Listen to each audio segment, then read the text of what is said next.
Yo, what a wonderful evening ambapo mnajua kama kawaida this Buzz Sports pia pale Kelele Digital unapata uhondo kamili. This is our first show this year. Najua mlikuwa mmemiss easy live shows but we are here and today we want to scrutinize the Football Kenya Federation 1 year 2 months down the line.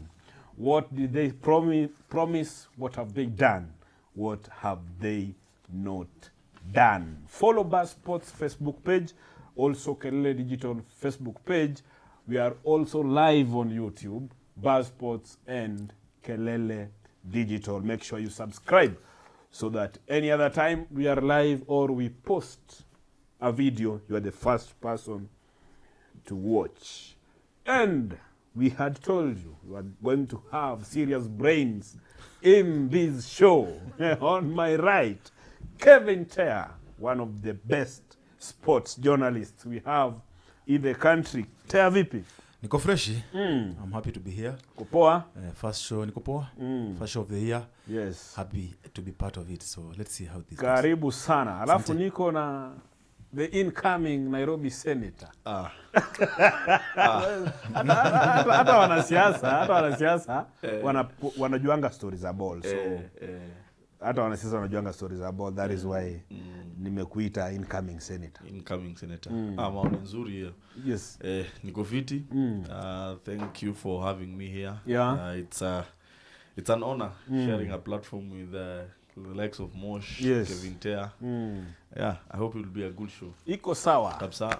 So to the viewers, maze, remember you can join the conversation, weka comment yako pale chini, and also in some few minutes we will be giving you a number you can call in, and also you can join this live on video. Yani una click pale kwa link, unaingia, tunakuingiza ndani, alafu unatuambia yenye uko nayo kuhusu utendakazi wa shirikisho la kandanda nchini FKF.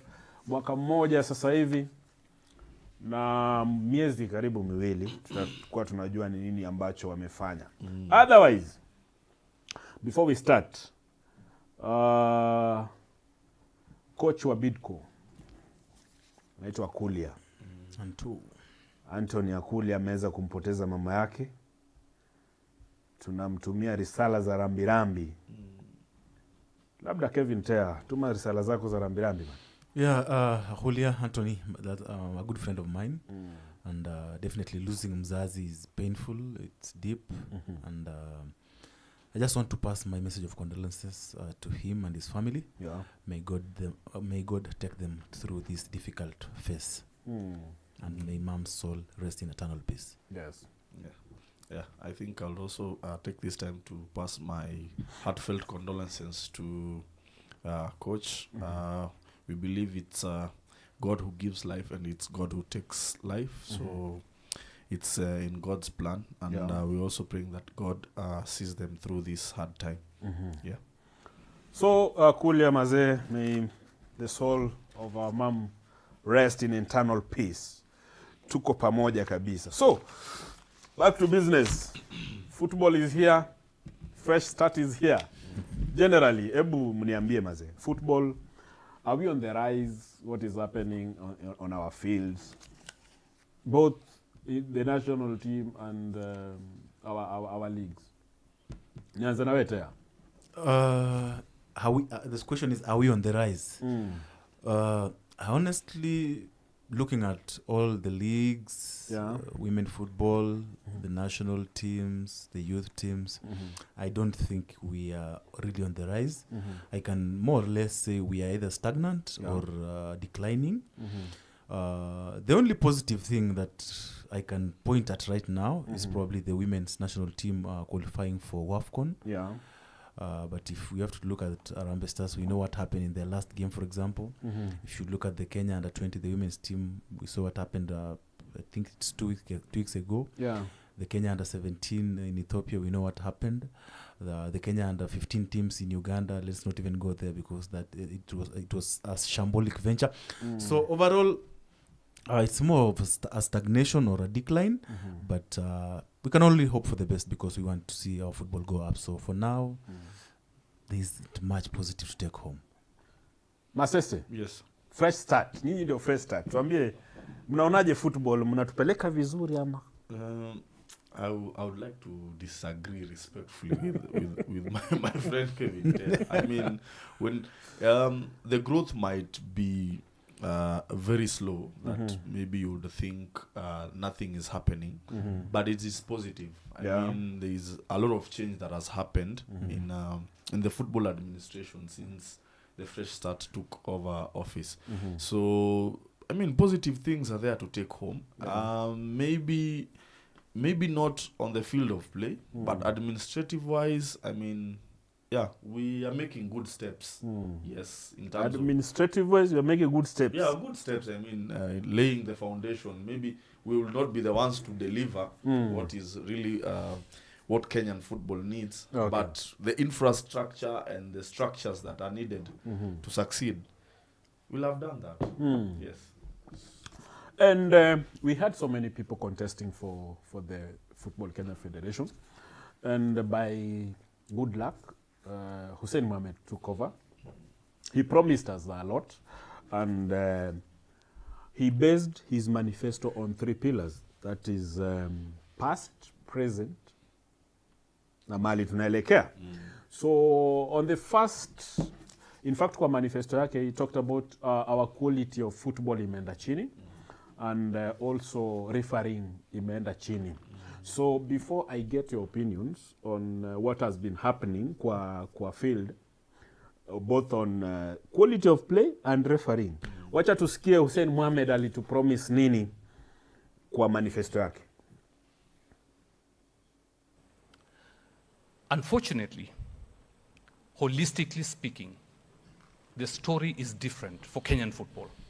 In just a few years, the quality of play, quality of coaching, the quality of refereeing, Are we together? the quality of personnel within the football ecosystem in general have deteriorated exponentially to unacceptable levels.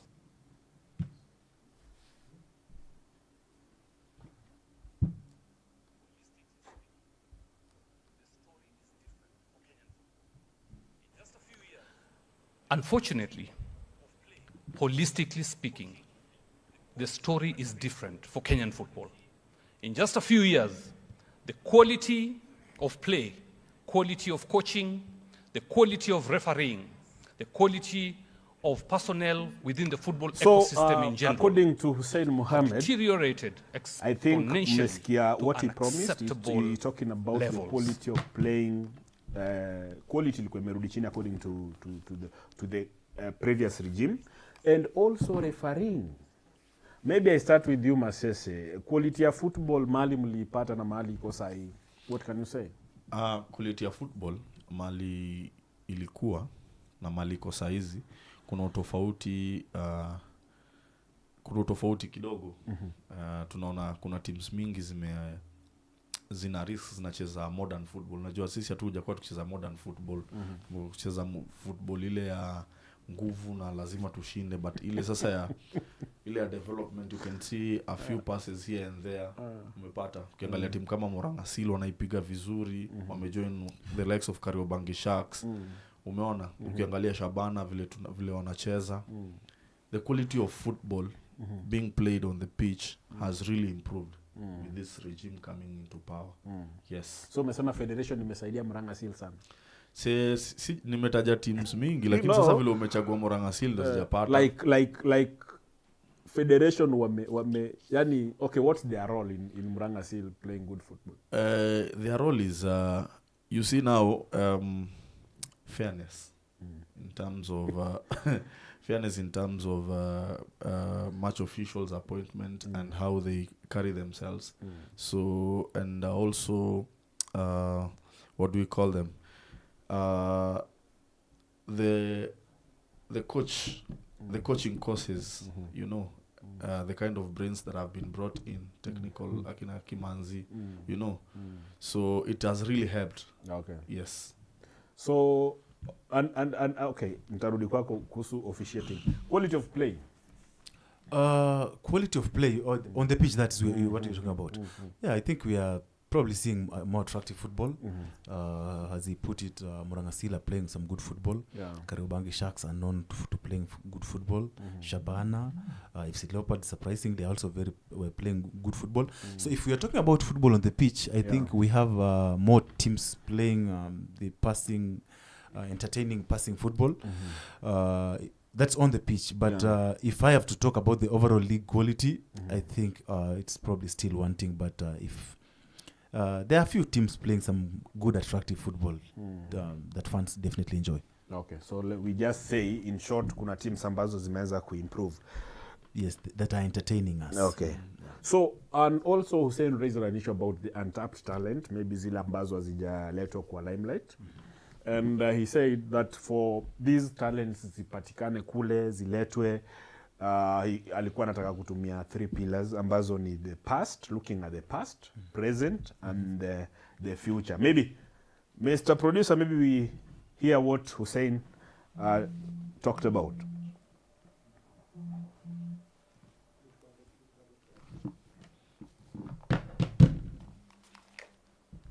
Sorry?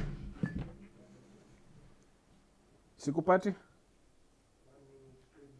Okay, well, let's talk up. And I think what he talked about is the past. He said he was to involve the former players, like wale wenye wamecheza ball kitambo, awa incorporate, waingie kwa game, wasaidiane. So maybe, how has he done that? How has he incorporated former players into the game? You can see, you can see the technical teams for the different categories on the national team. You'll find traces of former players in there. So that is one way of dealing dealing with what he really promised. So yeah, that is there. That can So be that is seen. happening. That is happening. Okay. Look at Bruno ako hapo. Look at Kago. Tawapata. Yes. I honestly don't think that's a way of incorporating former players because those former players were still there. We just have probably a different set of former players because if, for example, you bring in Anthony Kimani to the national team and you take off Ken Odhiambo, you've just replaced another former player with another one. So maybe there should be a broader way of doing it, but if you're just talking about the different technical bench members, then most of those, if not all of them, were actually former players who were just there. So if I take former player A and bring in former player B, it's not really a way, you cannot say it's really a way of incorporating former players, but it's just actually replacing those who are there with probably those who are more loyal or more aligned. So Not really. I really don't think we're not replacing those who are there with those who are more loyal, but we are replacing those who are giving results against those who are not giving results. Those who had brought our football into disrepute and now made our football go down. They were there. So can we point at can you pick at one who was brought in, let's say a technical bench member who has made things better than they were before? Modo. What has he done? We soaked in 8 goals against Senegal. Against who? Against Senegal. Senegal. We had never done. It's against Senegal. You know, you're saying Yes. it's like it's against. But you see, the thing is, Botswana. we've played Senegal before. We had never considered more than 3. Tea, who are the champions of AFCON? Senegal are. Senegal. It's not the first time they are winning. Senegal are. Senegal. We conceded 8 for the first time. But we also, you look at the quality of football at Senegal. Yes, and compare to ours. Respectively, ours is a bit low. All right. There's a time we also beat Djibouti. Before you continue, I think, but a director, I'm told, video imekwama, so angalia hapo kwa picha. I think we are back. Okay, we are back. Maybe you can continue now. Yeah, there's a time we also beat Djibouti 9-1. Yes, because our quality was a bit top compared to them. And then this is a game of football. Remember, Brazil was walloped 8 by Germany in Rio de Janeiro World Cup. I think that solidifies my point that it was not really an improvement from those who are there. It is an improvement if you look at Chan. How we performed at Chan. Chan. Yes, if you look at how we performed at Chan. In fact, tulijishtua hata sisi wenyewe. We didn't expect that. Then what you know happened? we beat Morocco. What happened in our last game? No, do you know we beat Morocco? Yeah, I know that we beat Morocco in Chan. Yes. Then what happened in the last game the national team played? Football. Which one? The one against Senegal? Yes. I mean, tukubaliane mimi na wewe. Senegal wako viwango vya juu kutuliko. They have always been there. We met them in 2019 in Cairo. We conceded 8. So, okay, we are actually digressing. My point is, if you are taking a coach out of the national team who is a former player and replacing him with another one, I don't think it's more of it's not really an empowerment or giving out opportunities. It's more of just replacing a coach with probably a favorable or but I think not a favorable. How was Ken performing compared to how Modo is performing? Maybe Bwana Director, are you ready? You play us that clip so that you can really understand what Hussein meant. Hussein, according to me, the way I heard him, it's like he wanted to empower the former players and also bring them wasaidiane kujenga ball. So to me, I think he hasn't done a lot. Maybe Bwana Director, are you ready? He's done something. On the past, If not a lot, he's done something. one cannot successfully build a football industry Okay, we need to be without sure the if he's done involvement something or not. of individuals who have Director, are you built ready? the game as players. If you do not know where you are coming from, you will not know your destination. For a long time, former footballers, both male and female, who have brought glory to this country, have faced exclusion from the football ecosystem. The only time they are inculcated into the agenda of Kenyan football is during the time of elections and provision of coaching courses, albeit selectively.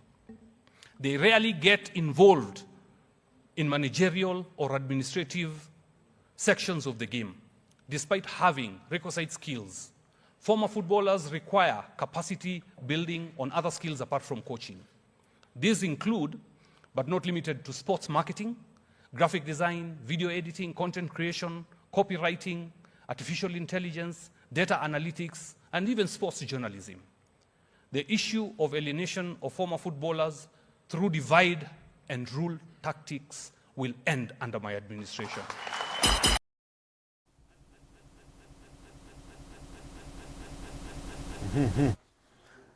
Umesikia venye amesema? Nimesikia. Awa incorporate kufanya nini? Ni sawa. Unajua Nedi? Ni former footballer. Yes. Kwa secretariat. That's towards achieving what you were saying. Hussein has talked about Unajua CEO? yes, Gisheru, Na hata ule ametoka. Harold.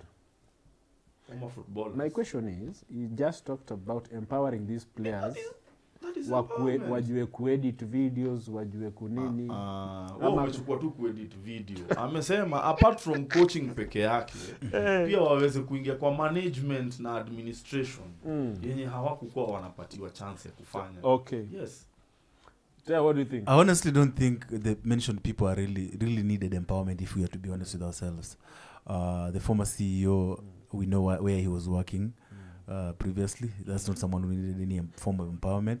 The current CEO, he has served as a CEO somewhere, and he's actually running his business, which he was doing so well. Nedi, we all know what Nedi does on the side, at the background. You really can't say that handing Nedi another job on top of what she has is really empowering. We have people who really need empowerment. Which other job? Tia? We all know Nedi is a Kenya Defense Officer. Yeah. Yes. What How kind is of that related to serving as the federation's what's empowerment? empowerment? I mean, they're given opportunity now. Empowering someone is going down. Someone who is more or less underprivileged. Let me use the word underprivileged, and bringing them to the top. You cannot say. Let me use an example from the outside. You cannot go and pick kids from Karen, Lavington, Runda, and take them somewhere saying you're empowering them. You're not empowering them. Those are already privileged people. those are already privileged people. We have former players who really need empowerment. We have former players who do not have anything going on in their lives. We have former players who we have covered up living in abject poverty with no means of getting even food, basic. Those are people who need empowerment. If you are dishing out job opportunities, for example, those are the people that you should prioritize. We all know Harold, for example, worked for the government. We know where the current CEO worked. We know where Nedi works. So I honestly, in my opinion, that's respectfully, I don't think that's empowerment. Now, That's dishing out opportunities. yes. We have the position of the CEO of the federation. Yes. So you want us to bring someone who the only qualification that they have is that they are living in abject poverty. No, I used two examples. You said that. No, like you. No, I used two examples. The examples you provided them, and I was telling you that these people are already privileged. They do not need. That's not empowerment. That is empowerment. It's not. It's not. What could you compare? It's not. In terms of what now, let's say what Gisheru does in his own private life or being CEO for some other team. Can it be compared to being CEO of the federation? It cannot be compared. It cannot be compared. Now, but now. And you see, being CEO of the federation is not the ceiling. He can also go up and do something else for CAF. So go up and do something else for FIFA. So we have given him the opportunity. This is now empowerment. He can fumble with us here with this opportunity as he tries to grow himself for bigger opportunities. So that's how you look at it. So according to you, two roles for former players as CEO, one out, one in. The other one, Women Football Secretariat, is the empowerment that was written in the manifesto of the Team Fresh. It qualifies for empowerment. It qualifies as empowerment. If you look at it at a broader picture where now CAF, FIFA is involved and the other ladders, we've done. The federation promised empowerment through three roles. Not through three roles, but at least we are trying. Remember, the manifesto is for 4 years. We only know the first year. Okay? So we are taking stock for 1 year. It's the first year, as you have put it. It's the first year. Okay, so we give you time. Solved everything. Have we started? That's why I asked. Have we started anything? Okay, Yes. it's good. It's good that Thank you. it's your first year and we will give you all the time. Maybe to recognize people like Kasisi Wasoka anasema mnipe chance nikiwa wa kwanza. B-boy Harry anasema ajab sana wadau. Alan Omacha anasema Murang'a Seal kuipiga vizuri, correlation na federation gani? Mora Faith pia yuko ndani. Kandana plug anasema director video imehanga, I think hiyo imekuwa sorted. Endelea kupeana opinion yako hapo kwa comment section. Wewe pia unaweza kutuambia opinion yako kuhusu whatever we are discussing. Now, another thing that came into the minds of football lovers is we have a scarcity of stadiums. Yes. And Fresh Start kuna vitu wali promise kuhusu stadiums and maybe kwa mtazamaji mwenye hakuwa kwa hiyo launch, maybe bwana director, let's hear what Hussein told us about the stadiums.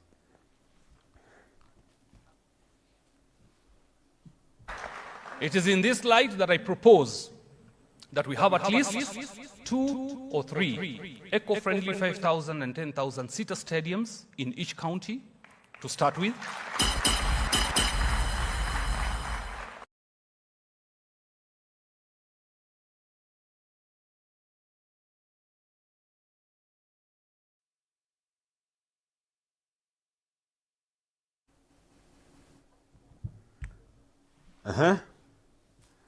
Amesema 5,000 seater stadiums in each county. Ni mwaka wa kwanza, tuwape time. Unajua umemkata mahali katikati. No, tunaendelea. Alisemaje ndio afike hapa? Alisemaje? In collaboration with with the counties. Thank you. Now, I also I can also promise that in collaboration with Mosh, I'll ensure that we have more of this podcast to be able to help the people out there know where football is going. But now it's dependent that me and Mosh need to sit down and agree. Okay. Sawa. So, has the president met with these governors? We don't know. He has. Okay. Yeah, some of them, he has met with them. But you see now, they also run on a budget. Is it their priority that they have a stadium? All right? So it's all about lobbying and asking them, please, we need you to help us in terms of growing talent in your county. Please give us two eco-friendly stadiums. Yeah. I think that was rather of ambitious from the FKF president. I honestly don't think he should have promised such a thing because, number one, even the national government, it's over 3 decades. The Talanta Stadium is the first major national project they are doing in over 3 decades. So the federation really had no probably business in promising stadia. Look at the county governments that he promised to work with. Kakamega, they are stuck. They had to run to the national government. The president is bailing them out. Look at Mombasa. They were stuck. The national government has come to bail them. Look at Uasin Gishu, the Kipchoge Keino Stadium. The government has come out to bail them. Go to Nandi, another Kipchoge Keino Stadium. The government has also come to bail them. I'm not sure there's any stadium that has been built. Even Kisumu, they promised, but now it has to. The government through the Kenya Defence Forces doing it.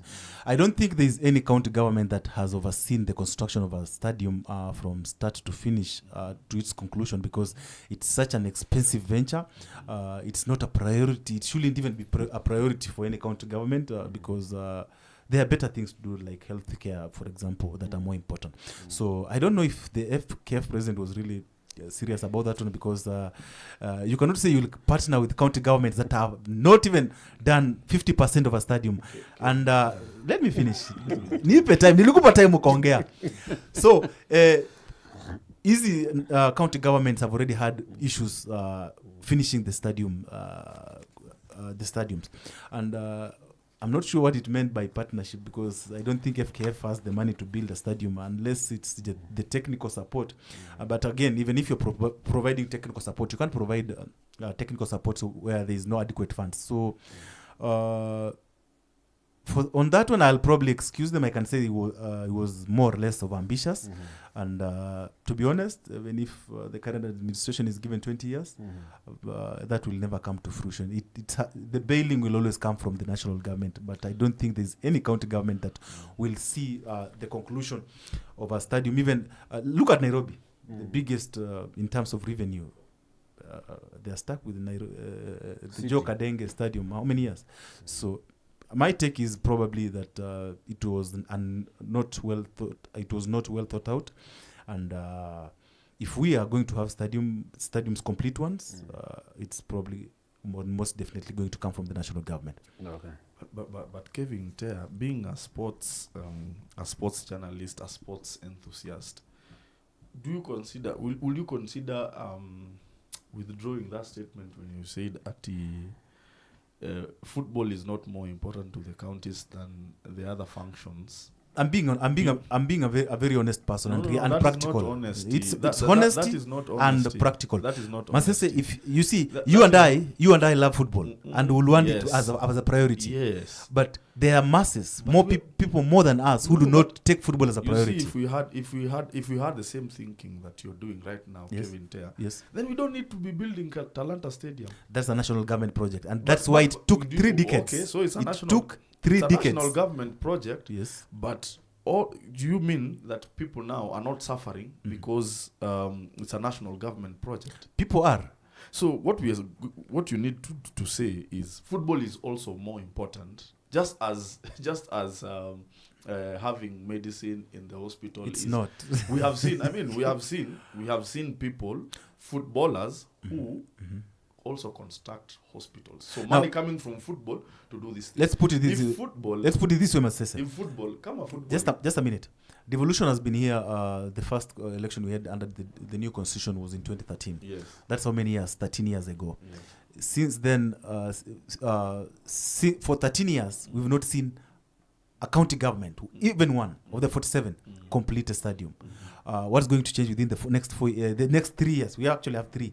There's none. We are being practical. Like you need to. No, that's not being practical. We are being practical. You need to have hope that the governors, the governors will reduce corruption. The governors will reduce corruption so that it is possible. So that it is possible to build these stadiums. The governors can build this stadium. But the problem is corruption. But you cannot say that football will play second fiddle to any other to other functions. It's playing second fiddle already. It is. And it will always. And why are you burying it more? I'm not burying it. I'm being practical. But the question is, that's not being practical. The question is, when you are looking for a public office, your manifesto should be the things you are going to do, not depending on someone. You have to depend. I mean, the things you're going to do, kwani unafanya na nini? No, ndio nakwambia. Like, even the president of the Republic of Kenya says the things they are going to do with our money. Not yes, their money. Yes, but hakuna place utapata rais anakwambia ati ninaenda kuongea na fulani tuwafanyie hii. Lakini anaendanga. No, that's why nakwambia. Juzi hujasikia ameenda China. Ameenda China kuongea. Nikichaguliwa naenda China. You know, a manifesto huwa unaiunda zile vitu unaenda kufanya. Ndio. The things that you can be accountable. Yes. Ndio? Yes. So, your excuse hai tukipata rais wa shirikisho Hussein atatuambia ati counties zimekataa ama? No, asijakata. Vile ametaja vizuri kabisa zinaendelea. Hata kama ni national government imecome to their rescue, but zinaendelea. At the end of the day, stadiums tutakuwa nazo. Okay. Cha msingi stadiums tutakuwa nazo. Umepata? Hizo mbili kwa kila county. Naweza kosa kukua mbili, lakini tutakuwa na hizo stadiums kwa kila county. Tutakuwa functional. Let's be honest, there is no any input ya federation kwa hizi construction of stadiums and it's nowhere, none. Wapi? Moja, sema moja wapi? Wapi? Unajua the things that it's a simple straightforward question. Bro, wapi? Moja. Name one. Unajua through hizi MOUs na zile meetings hawa president anakuwa nazo na hawa governors, unaona akienda kuwa meet, sio chai tu wanakunywa. Hizi ni vitu pia wanaongea. Sema moja. Governor ni aje, weka hii kitu ikuwe priority. Kuna county, kuna county na county governor na run league kweli. No, ni stadium. Ngoja. Hiyo stadium anatengeneza ya nini? Ya football. Na yeye ana function ya football kwa nini? Ni kusupport football in the county. At the county kama ana support football in the county, unatoaje federation hapo? They are not there. Buhungu ilianza kujengwa. Hizi vitu kama hujaziona, sema sijaona, lakini usiseme haziko. Stadium gani? Name one. Usiseme haziko. Name one. Kama haujaona, sema mimi sijaona mali federation. Lakini usiseme ati hakuna. Masese name moja. Unaona? Ni mingi. Name moja. Nairobi. Nairobi gani? Nairobi si gani? President ameongea na Sakaja, unaona Woodley ilikuwa inakimbia inakuja. Federation because hatuna nini. Game gani federation sasa wewe hiyo meeting ilikuwa lini? Hakuna. Sasa badala uniulize mimi, wewe unabishana. Umetafuta lakini Moshi unajua sasa hii lazima tuseme ukweli. Yeye amesema nimuone. Sasa mimi nakuona. B-Boy Africa anasema I think on the empowerment topic the question should be how far has the federation approached and addressed the economic, professional, health, social and psychological needs of if not all but some of the former players. Kandanda Plug anasema but it's a fact football is never a main concern to Kenyan government. There is a time funds meant for sports were even redirected to other more important development. It's in public domain that this government doesn't prioritize. Usiende mbali. Sports fund ilikuwa redirected actually the big percentage to healthcare, the universal healthcare. So B-Boy Africa tena anasema Kevin Tea, we just lack goodwill especially from the political class in the county level. That is why the interest in sports and football, to be precise, comes as a non-issue from fields of play to our grassroots leagues. Exactly. Anima Ferrari, walai Masese usitaje uwanja wa Woodley kabisa. Hiyo ni CEO Makasa amesema toka hapo. CEO Makasa amesema utoke hapo. Mbona nisitaje? Anima Ferrari, thanks for watching. Alafu Junino Junior amesema Waisa Shavoke champion, listen keenly and make your judgment. Ni kama ameita mtu wake. Now, ndio to move Hapo kwa issue ya KPL, the president also promised 8 stadiums kwa 8 regions. 8 stadiums, 8 regions, yeah. Zenye zitatumika na KPL na NSL teams. Remember, sahi hatuna viwanja. So, hizi 8 regions, maybe unaweza kutubrief kuna yoyote inaendelea ama Kisumu sahi inaanza. Groundbreaking imefanya. Gani tena? Zile pia nikumbushe zile umetaja. Lakini si unazijua. Wewe unazijua? They are on record. Sindio? They are on record. Fundamentally we should agree that and I also agree that the federation cannot build any stadium. Federation haiwezi. Thank you. Sawa. Hiyo nimekubaliana. Sawa. Lakini through partnerships and lobbying. Hiyo ndio kitu yenye president alikuwa anamaanisha. Partnerships and lobbying. Yes. So pale Homa Bay tuko na kiwanja. Si yetu, lakini si kiwanja ya football. It was built before Hussein was elected. Lakini si ndio hiyo, si iko. Si imekuwa maintained. Hata Kasarani ilikuwa built before any of us was born. Lakini inafungwa saa hizi for my take on this will be the federation has probably no business in promising to build stadium. I honestly don't think they have the capacity right now. And as I put it earlier, it was just of being ambitious. The only thing the federation can work now is probably the technical center in Machakos that's fully FIFA funded. They should. I know it will have a couple of pitches, training, and even some that can host matches. That's what the federation can do, and it's fully FIFA funded. Because in terms of resources, I don't think FKF can acquire resources to build a stadium. Something that is not possible for a county to do fully. You can't really expect the federation to do it, and I hope they just do away that part of promising stadia. For example, you see, we can't do away. You can do. You see, you can't wake up and just say that we built or we are helping.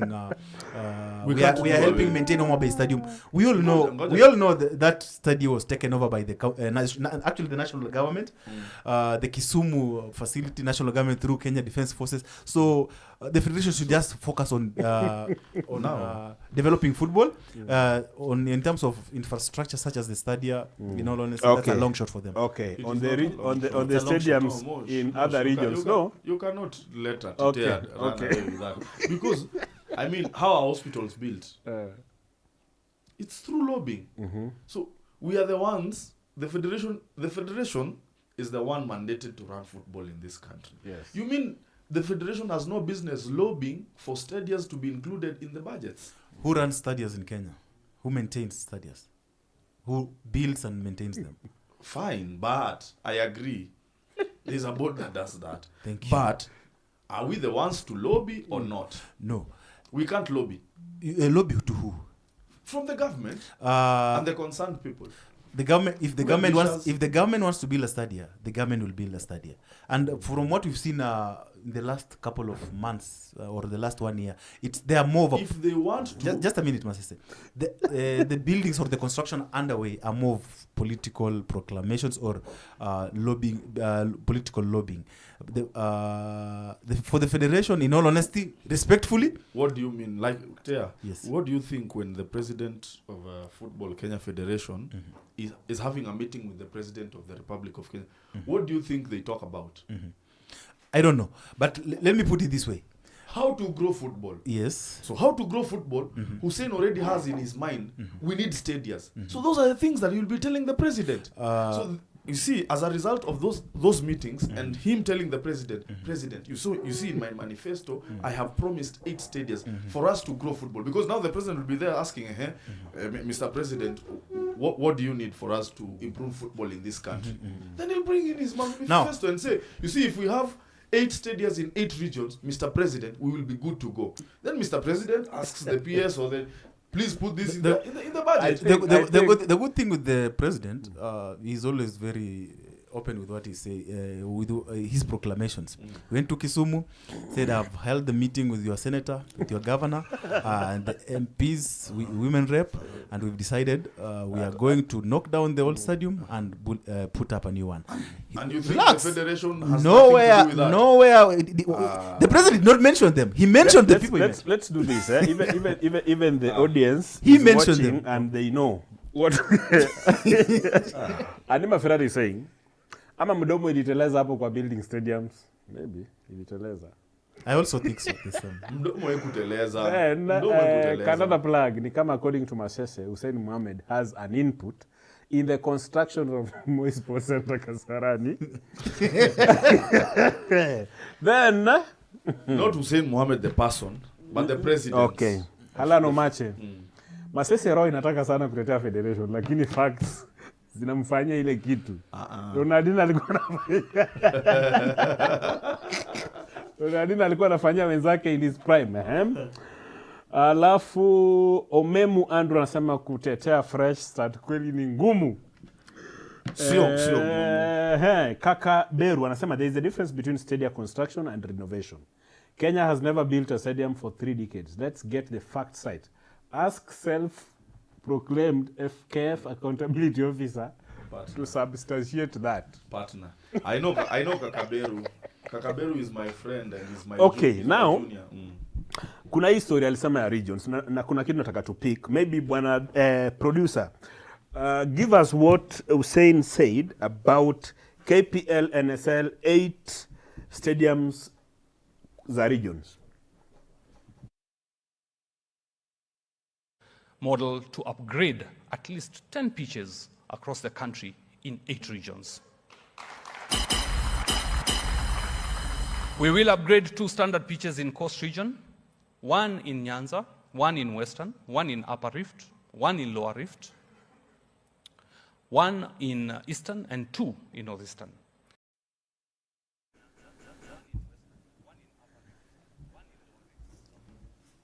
There is something ameongelea kuhusu North Rift, Lower Rift, ngine Northeastern huko. Western and Nyanza. Western and Nyanza tunaweza sema tunaziona. North Rift ni gani?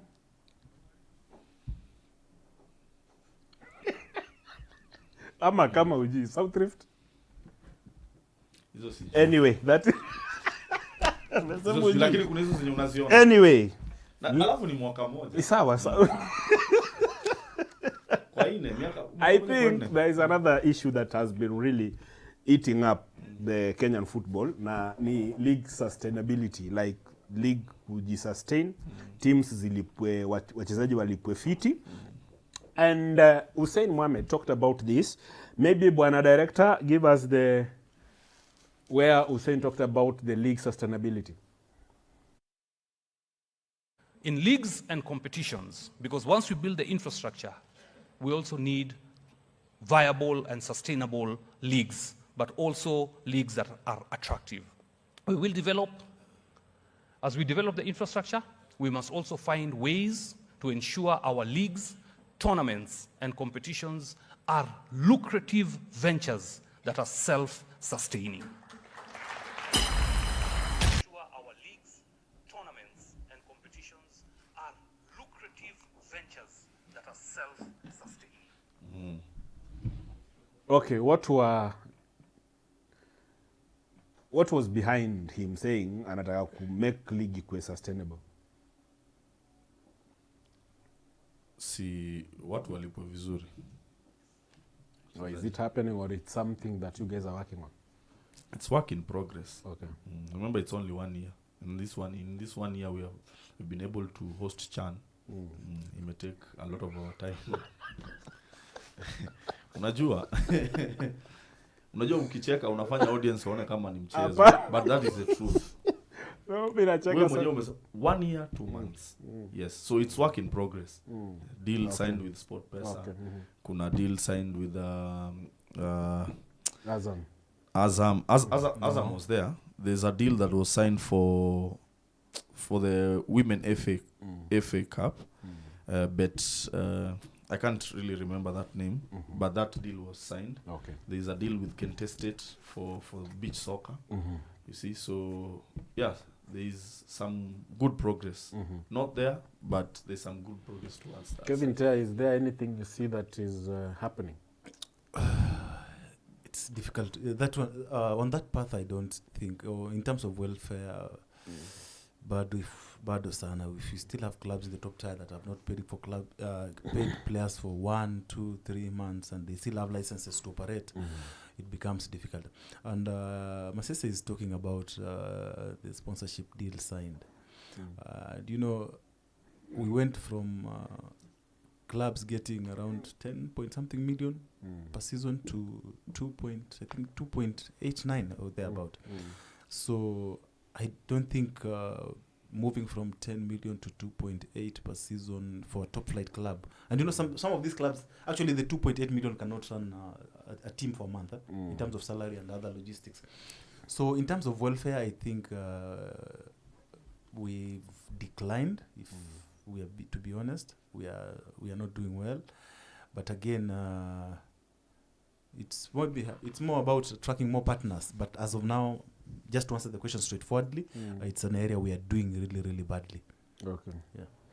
And hapo kwa sustainability ya leagues, tunaweza assume mwanaume wanafanya vizuri in the women's side, because Hussein said something about the women's league. Maybe is something happening hapo kwa madem? I think talks are there with a couple of sponsors. I think just waiting for a serious one, which will look like the league that we have.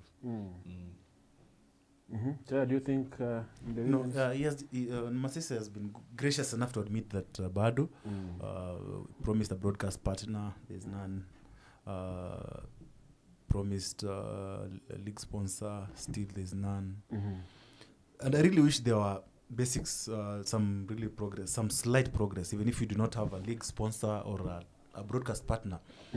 Maybe some small thing like, let's say, insurance partner for the league, and to ensure those girls probably get treated when they get injured, because other than the parastatal clubs, for example, like Kenya Police and Ulinzi Stars, the rest, when players get injured, it becomes really a big challenge. And if it's a bad injury, especially for women football, it's very easy for them to quit.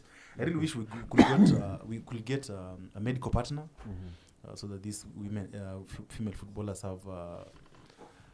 have insurance to ensure they get treated. At least I know they are not paid. Most clubs don't pay, but let at least their welfare in terms of medical be taken care of. As for women football in general, other than qualifying for WAFCON, women football is really, really struggling badly, and maybe you can just hope. Masesa say there are partners coming on board, or there are talks ongoing. Let's hope they come on board soon, because women football is going through not so because good. of the same note, Masese, the under-17 that went to the World Cup is the same under-20 that has been bundled out of the qualifiers. You agree with that? Is that a good sign? It's not a good sign, but it's just football. Yeah, it's just football. Okay. We were not lucky enough. You see, it's not like we were not bundled out. We did not qualify. Okay. Yeah, we won 1-0 when they are lost 1-0 and went to post-match penalties, which I mean, in Kiswahili we say haina mwenyewe, penalty haina mwenyewe. So Okay. that was just football. Yes. And maybe we hear what Hussein Mohammed talked about when he talked about he was looking at investing and dedicating resources to women football. 11. And we will keep investing and dedicate resource mobilization to the girls and to the teams. Other than that, we of course will look at innovation in other areas, programs that are tailor-made for the respective women age groups, and bring it to the mainstream media.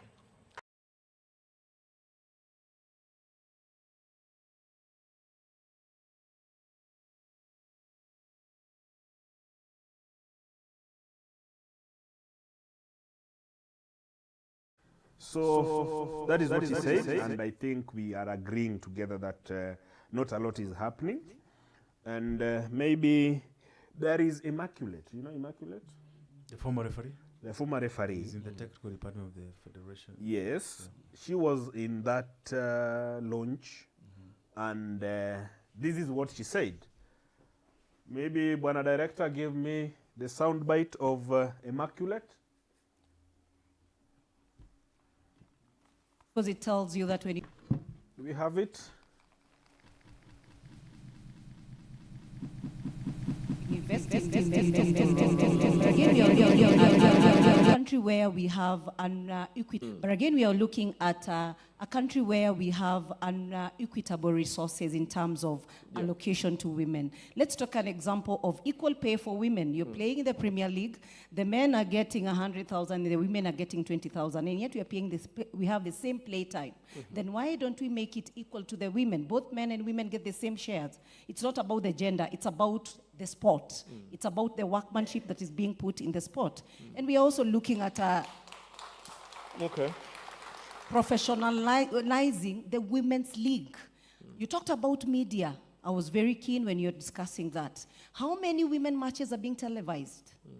It is a fresh start. And I'm looking at an opportunity for the women's league to be televised in all the stations that are televising men's league. Yes. Are we a lesser human being?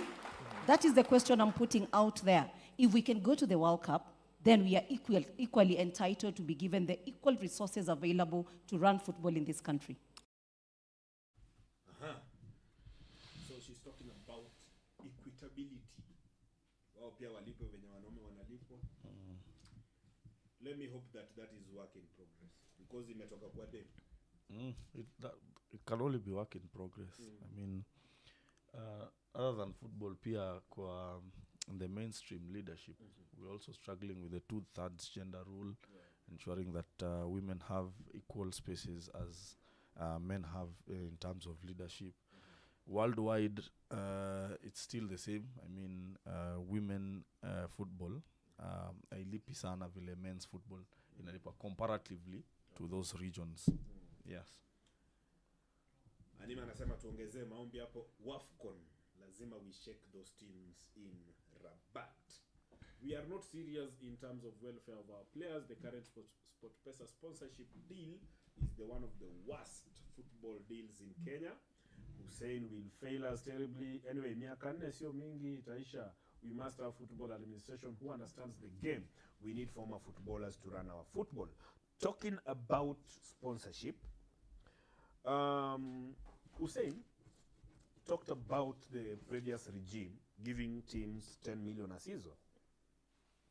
I'm not so sure how much they are giving teams currently, but I would like our producer first because tunataka pia msikilizaji asiseme ni vitu tunaunda. Maybe tusikie Hussein alisema nini kuhusu teams kupewa 10 million. My administration will develop FKF women's football strategy, a comprehensive one, to chart the course of how FKF. My administration will follow an economic model that pursues sustainability in growth.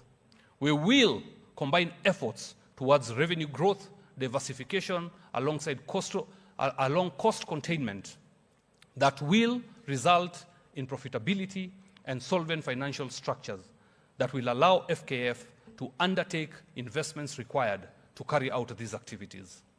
This shall inevitably mean that we must, and I repeat, we must restructure how national leagues are run and governed.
venue switches.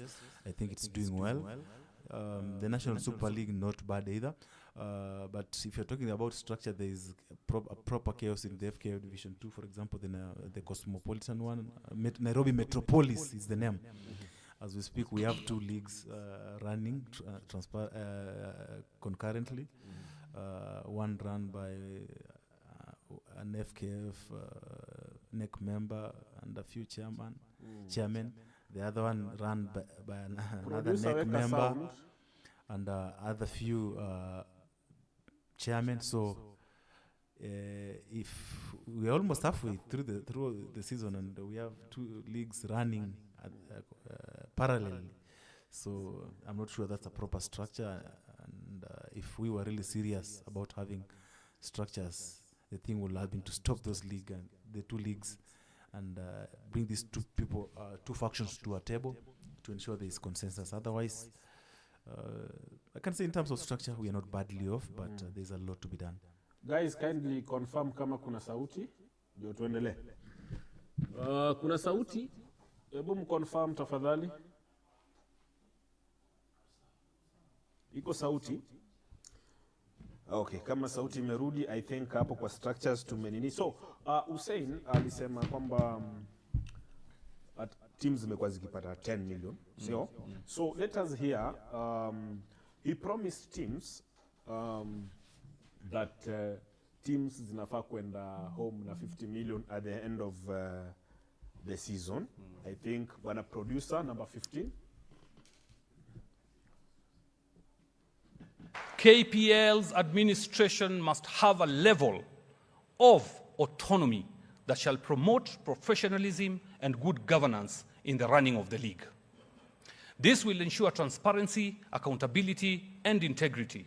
We shall eventually attract sponsorship and corporate partnerships back into the league.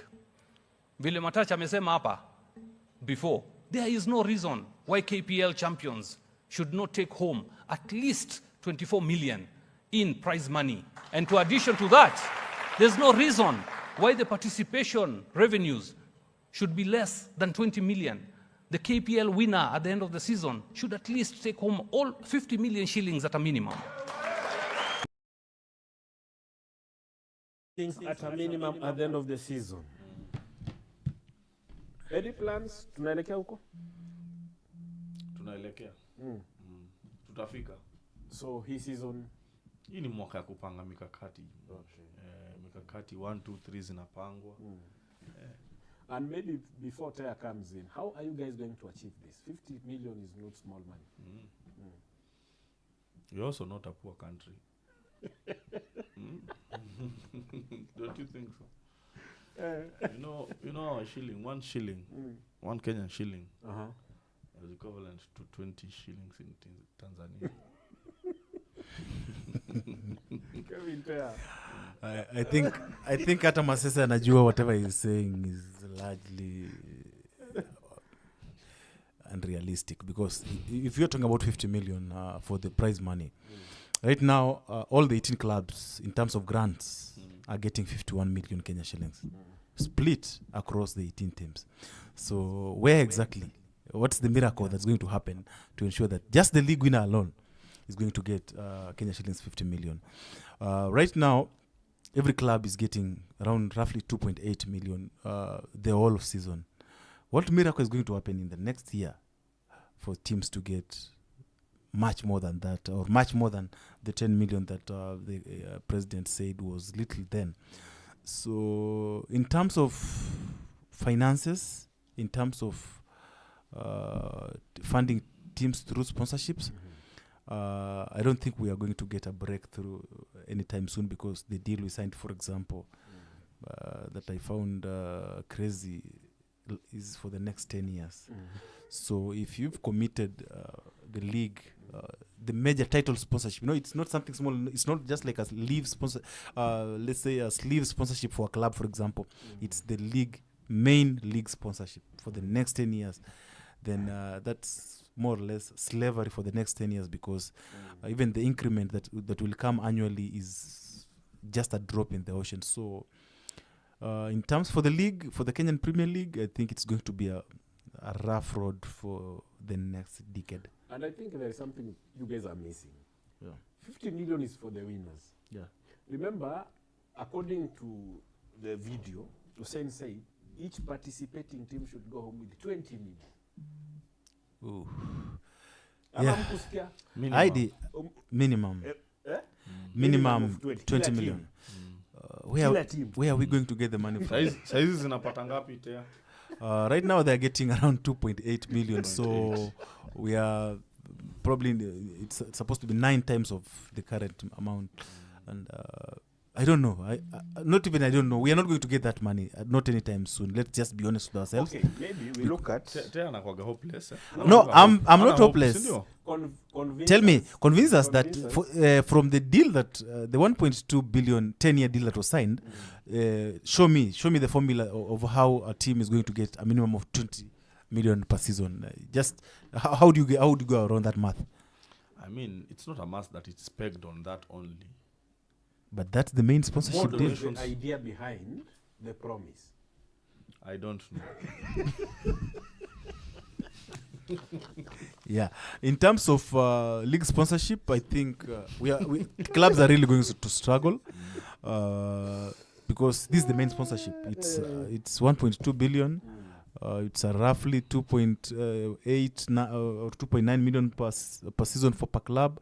If we are going to have an increment next season, it's probably going to be of 100 or 200,000, and that's will be the sequence until the end of the deal, which is 10 years. So Masese is trying to say that the money could come from somewhere else, but I'm trying to see it this way. If this is the main sponsor for the league giving you this, I don't think you'll get more money elsewhere more than what the league sponsor is really offering you at the moment.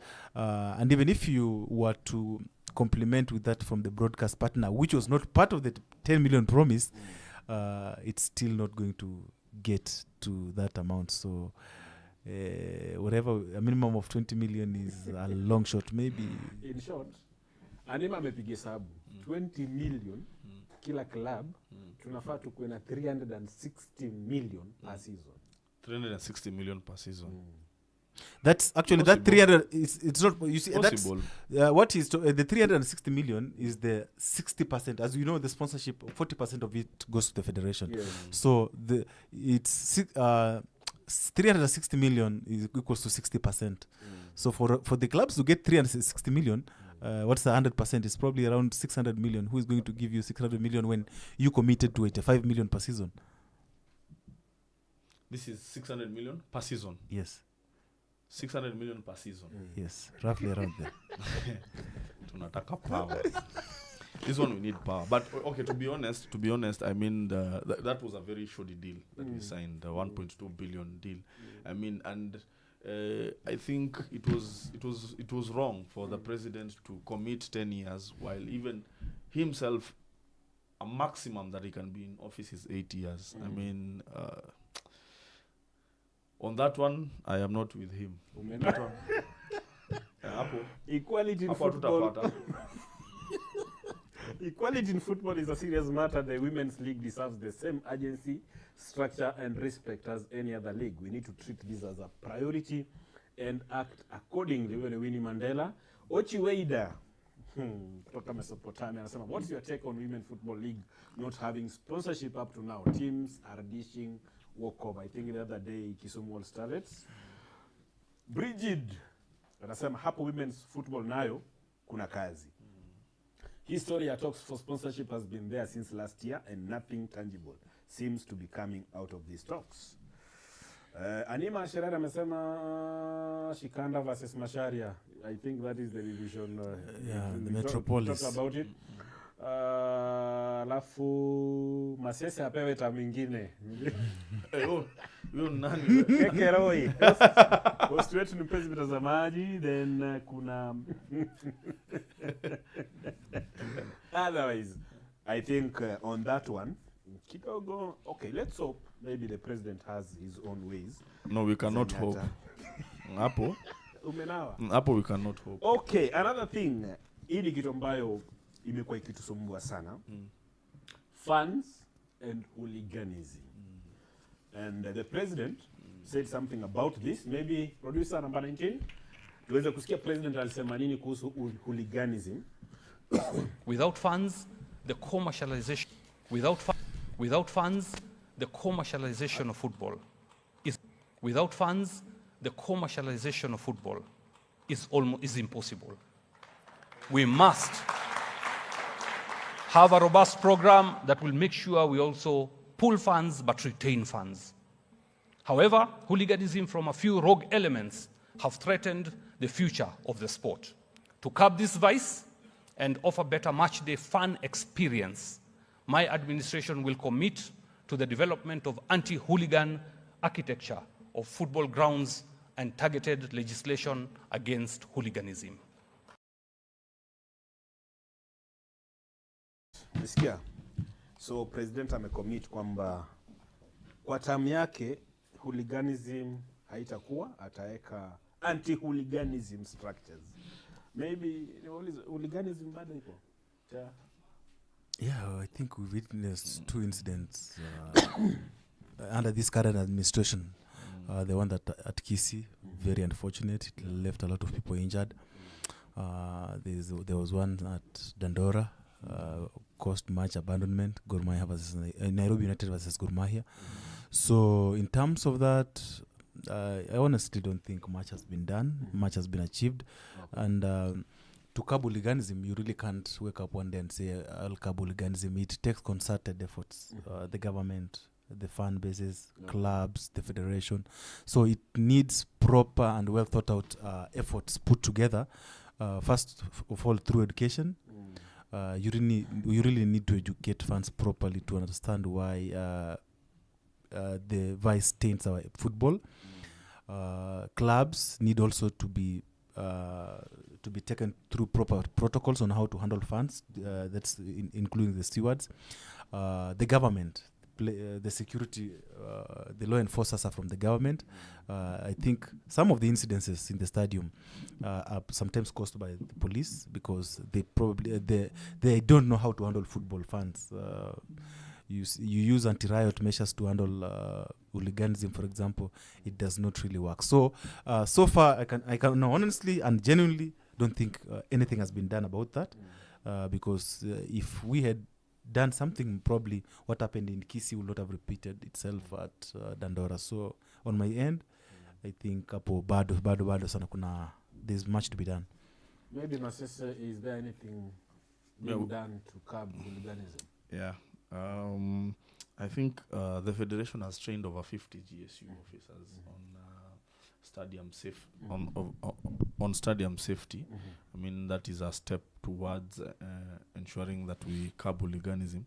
But I also want to ask Tea, what do you think about CAF? How did we perform in terms of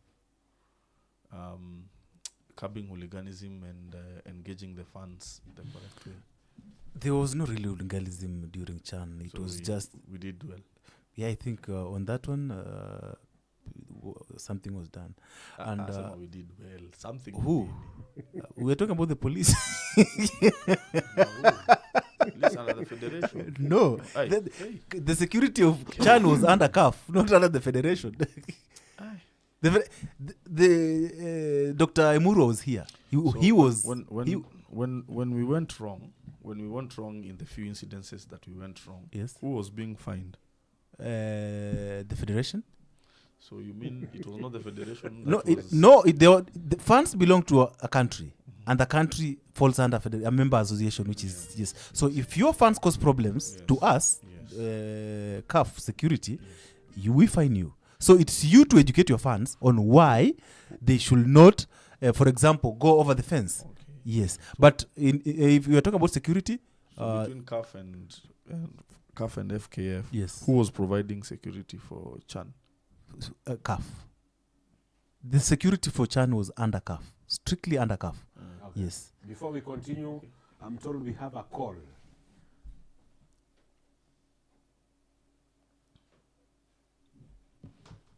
Hello? Hello?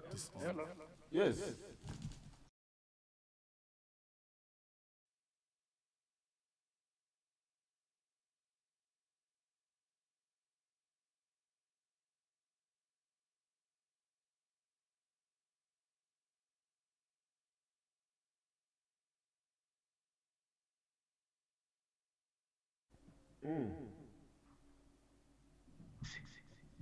Sorry? Michezo ya wasichana, football for ladies, Yes. it has gone so down. Na haileti picha mzuri sana. Yes. I don't know why what the federation is doing on that. And also, how can the federation also help in nurturing these girls' talents from school and improving their talent? The focus has been on men football for a very long time. Okay. I want to concur with that lady that played on the clip that we also need to broadcast ladies football. What, as a panel, what do you think can be a way forward? Producer sauti ya call haiendi live. Yeah, continue Uma. So I don't know how the federation Juu hata can kama help ni kwenda kila siku na Saturday Sunday siingii. improve Tunaona that kama huko kwenye maneno ya nilikuwa jana mpira ya niliona wasichana. wana Kwa sababu ladies are also mtu anaenda becoming a much whole more week talented and competitive. lakini ako na fly moja in a week. Thank you very much. So Thank you so siamua much, ni Oma, sana. and thanks for watching. Labda ni moja. I think Oma ako concerned na kuna echo. Na ni mahali unafanya Oma ako kazi concerned ushazoea. sana na Unajua ushazoea kitu ni rahisi kuliko women's football and yeah, so tulikuwa hapo kwa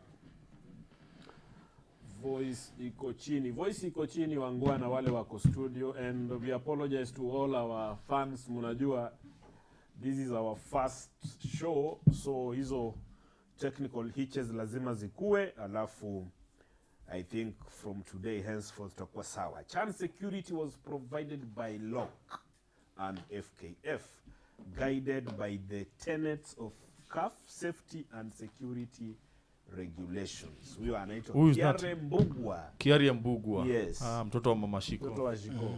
Mama Shiko. Umesikia Kevin Tea? Under the tenets of CAF. And No, Dr. provided- Emurua was here. Provided by who? Huyo kijana unajua anakuwa na kizungu mzito sana. Huyo Kiaria Mbugwa. Akiwa ametulia anaweza andika kizungu mzito sana. Unajua kuna vitu aliacha kutumia akakuwa serious, akafocus na life. Vitu zenye hataki kuambia watu ili kuwe kivingine. So on top of that, the federation promised kwamba hakutakuwa na ikoitwa mbeko kuombaomba waheshimiwa kwa sababu federation itapeana pesa. Hii pesa kweli waendelee ama hebu tusikie what Hussein said. For football clubs, especially the team owners, I know your pain. You have constantly handled the financial pressures of soaring costs and revenue uncertainties.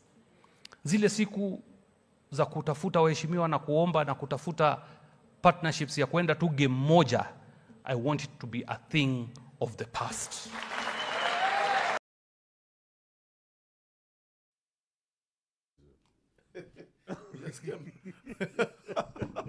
Sijasikia. Leo peke yake president amekuwa MCF. Volume iko down according to comments. Ni leo ama ni nimeona leo alikuwa Leo? MCF. Na NEC member. Na NEC members. Nani huyo? President Hussein alikuwa na MCF, unajua alisema tunatoka sisi ligi na tunatoka. Tunaenda pesa hakuna. So I think on that front bado. Yeah. I concur with Masese. MCF ndio wamefold, wamepull out kwa league. And you know, for MCF it's actually a sad situation because ni timu haijakuwa na financial issues. Unajua kuna timu unaweza sema this team has been. Hold on there, we have another call.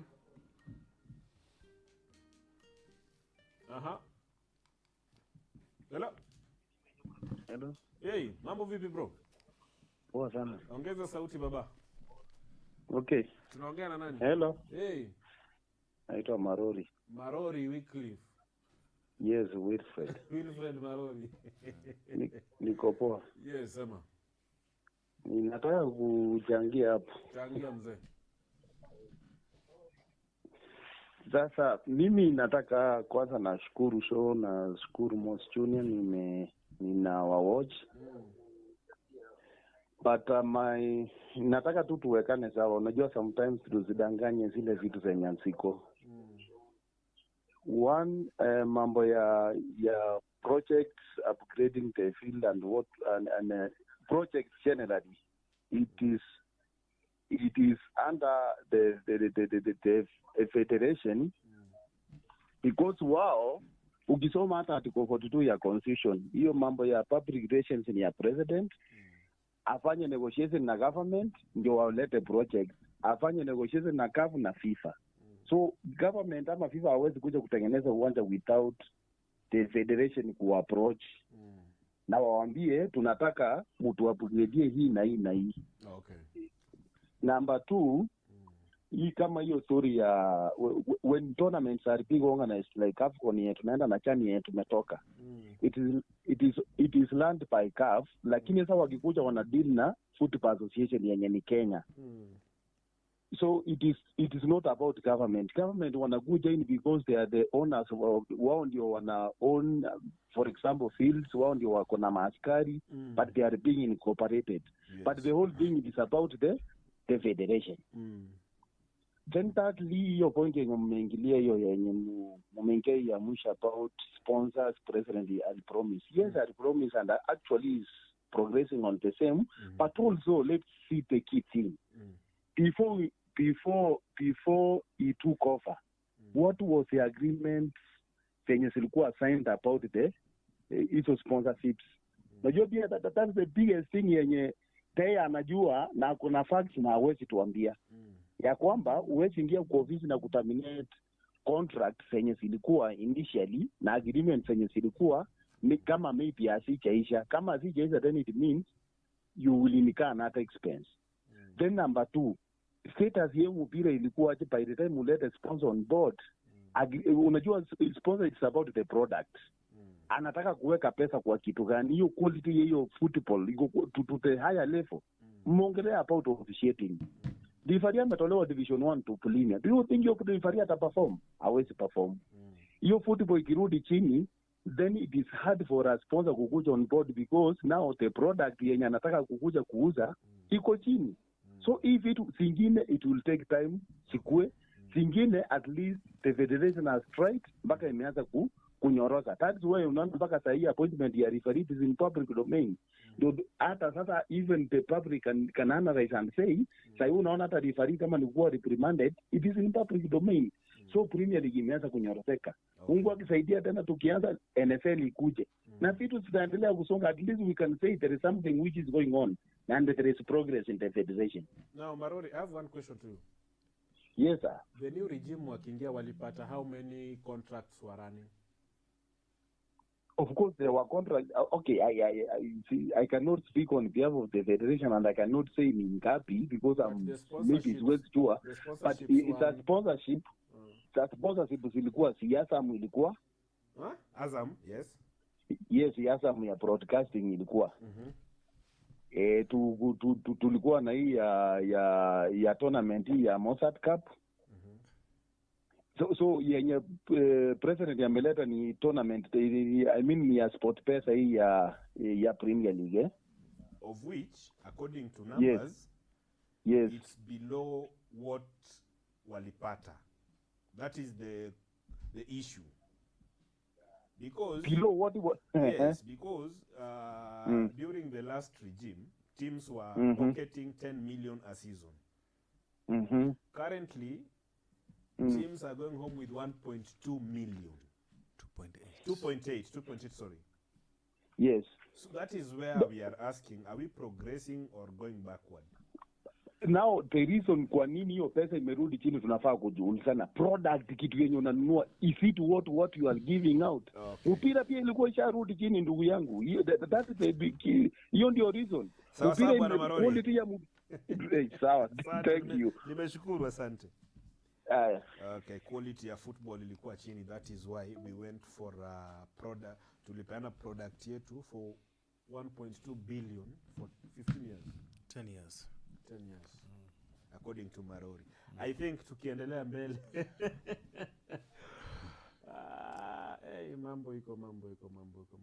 Okay, as per Kiari Mbugwa's assertion provided by means sourced by LOC and FKF, as in CAF haiwezi leta personnel kufanya kazi Kenya. Well, apart from their secretaries and technical team. That is Kekeroy. Then kuna call nyingine.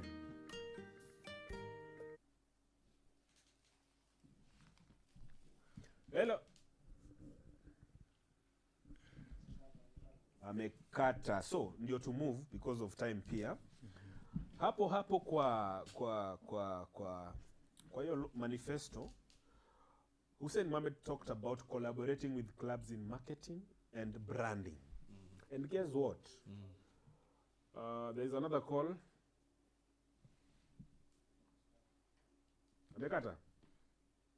Kaya vipi? Poa sana, mambo? Niko fresh sana, mko salama? Tuko fiti. Nani huyu? Huyu ni Kaka Beru. Salimia sana King Masese. Kaka Beru, King Masese, salamu mingi. Asante. Asante sana. So, these are my views in regards to our the state of our football. I'm a fanatic. Mimi ni mtu ambayo I love football, and Masese can tell. Currently, I'm supporting a Division 2 team, that is Vision FC. Now, kuna a lot of confusion sana. Now, swali yangu inaenda direct to the mi wanamwita self-proclaimed FKF accountability officer, because in all this conversation unakuta yeye anaegemea sana upande wa federation, and inafaa play the role of accountability.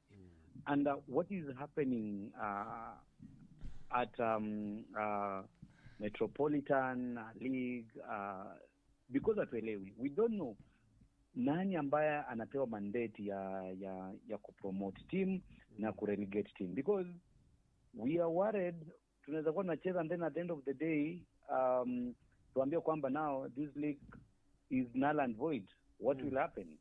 So I think hii conversation ambayo mmeanza kuleta, this is a good conversation, and in conversation afai kuwe frequently, so that sisi football stakeholders tukue part and parcel of what is happening in our football. And then lastly, hii deal ya SportPesa ambayo I think this is one of the most shoddy deals that we've ever had as a country as far as football is concerned, because when you look at the same deal, look at, for instance, Yanga will sign a similar deal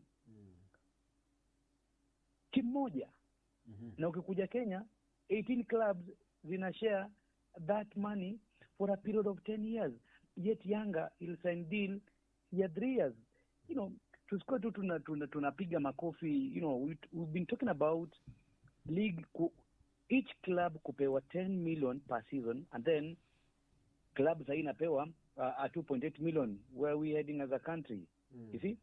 So we need to have a serious conversation as far as football is concerned. Hapa mashinani kuna shida mingi sana ambayo inaendelea hapa mashinani. Ask that King Masesa atakwambia shida ambayo inaendelea pale mashinani. Yeye ana run a Division 2 team. I'm supporting a Division 2 team. This is a conversation ambayo inafaa to have when we are sober. Okay. Thank you. Thank you. I think amerudi kule ambapo tulianzia. There is a question here from Oduor Adunga. Lakini naweza mjibu, huyo ni rafiki yangu. Okay, mjibu. Just a minute. Yeye anajua na wari yake anajua mali iko. Nilimkataza usicheze Nairobi Metropolitan League. Hiyo league haiko sanctioned na FKF. Ni wrong. So unasikia mwenyewe anasema anaogopa, anaweza cheza ikuwe null and void. It is not too late. Rudi kwa ile ligi correct. Okay. Oduor Adunga alipa kuna swali. Masese amepita mara 3. Ndio. Ile ni timu gani mlitupatia futsal hata kama ilikuwa limited time? Omera hapo nao mlitupima. Au kupimwa, ni vile wewe umezoea kupinga tu. Au kupimwa. Wewe ndio ulikuwa coach wa timu? Mimi nilikuwa team manager wa hiyo team. Okay. Hii futsal kwanza adipo lazima tuielewe kwanza. Alafu ndio sasa tufanye nini tuweze ku-criticize. Wewe una criticize hata kitu hujui. Mi niliona watu wanasema ati tunapigwaje bao 8? Umewatch futsal ukaona watu wanapigangwa bao ngapi kwanza? Ndio ujue sio mpya na sisi. Umepata? Si mpya na sisi na ijaanza na sisi. Na tujafungwa 8 kavu, 8-4, 10-6. Umepata? So that was the best that we could assemble at that time. So all we can say is tunaweza tuka-improve through collaboration and partnership. Si criticizing na kutaka kufanya tukaeni kama sisi ni watu wabaya. So in short, you are the current team manager. TM wa taifa, mimi nafanya taifa kazi. Sasa tofauti yangu na mwanajeshi hakuna. Endelea kufanya kazi. Sisi ni taifa. Now on the next item ilikuwa Hussein Mohamed, the FKF president, promised to collaborate with clubs in marketing and branding. Guess what? Hii promise alisema day ya kwanza anaingia kwa ofisi anafanya. Sikiza. Moshi tumesikiza. Kama alisema si alisema. 21.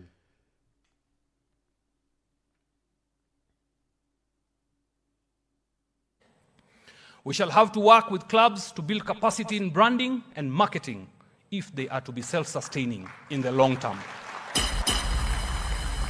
My administration shall facilitate these capacity building programs from the onset of our term in office. Hakuna kungoja. Day 1 tukiingia hivi ofisi, tunaanza program yetu. Tunaanza program yetu. Tunaanza program yetu. Umeona ofisi mpya ya AFC Leopards? Tumeona. Inakaje? Sinakaa poa? Fiti sana. Ambani is doing a good job. Ina raise the brand that is AFC Leopards. Si hizo ndo vitu president ameongelelea.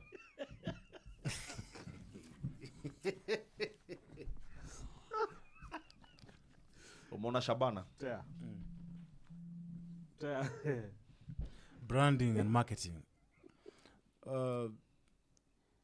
President may mention capacity building. I don't think I've seen any capacity building exercise or activation from them in terms of branding and marketing. So maybe imefanyika, but rarely do I miss anything football related. So mi sijaona. The only thing that happened was a meeting between the federation, the broadcaster, and the league sponsor at the start of the season. There was a meeting, but what happened there was not really capacity building because there were not really experts there to impart knowledge, but it was more of actually a meeting. So in terms of branding, I can't say we are badly off. We are not badly off there, but there's clubs that are really still struggling. I'm not going to name them, but anyone who watches football will know kuna clubs in a struggle sana na branding.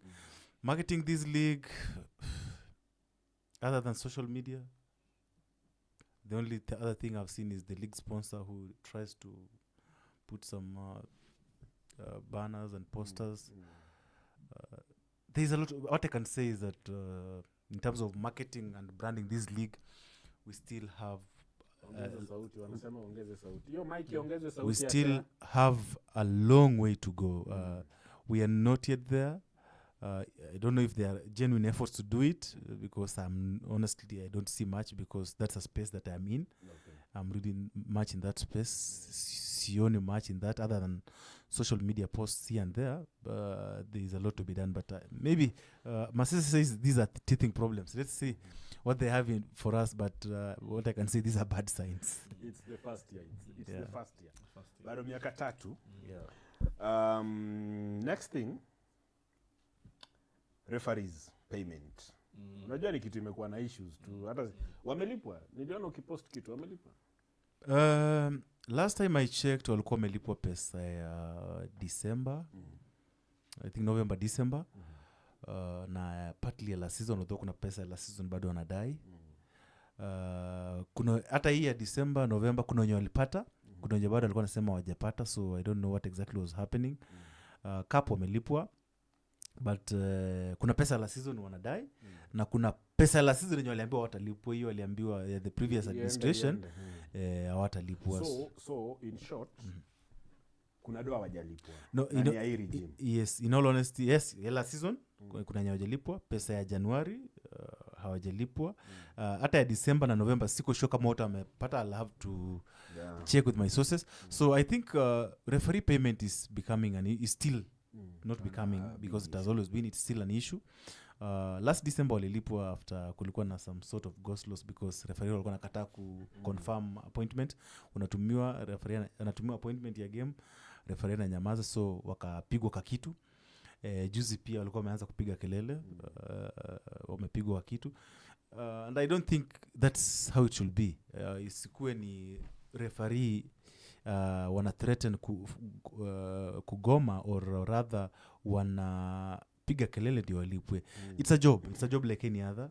Some of them, some actually solely depend on this, and they see it as their future. So I really wish we could streamline your part ya kulipa referees, because only then can you demand the best performance. Unajua uwezi demand maziwa from ng'ombe au lishi. So let's pay them, and that's only when we can demand the best from them. Masisi, mnadaiwa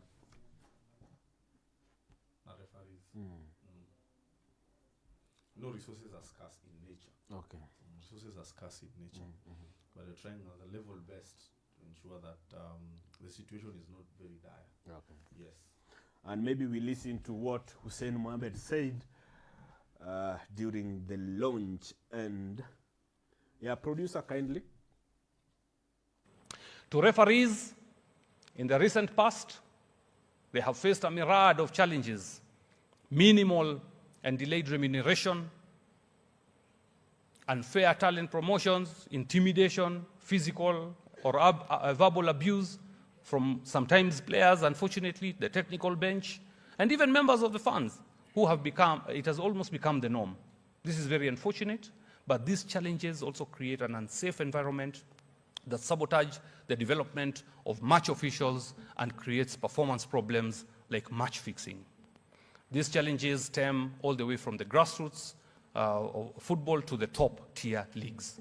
My track record on how I managed referees at extreme sports speaks for itself. They were appointed on merit and were always paid on time. I will make sure that continues.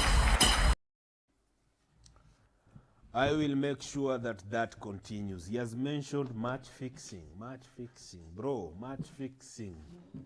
Kuna allegations mob tu zinaendelea kwamba there is a lot of questionable decisions from referees, performance mostly from goalkeepers.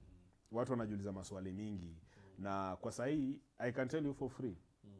Watu wanasema kama kuna league watu wana fix matches ni ya Kenya. What do you think about match fixing? Wachezaji wanajilipa.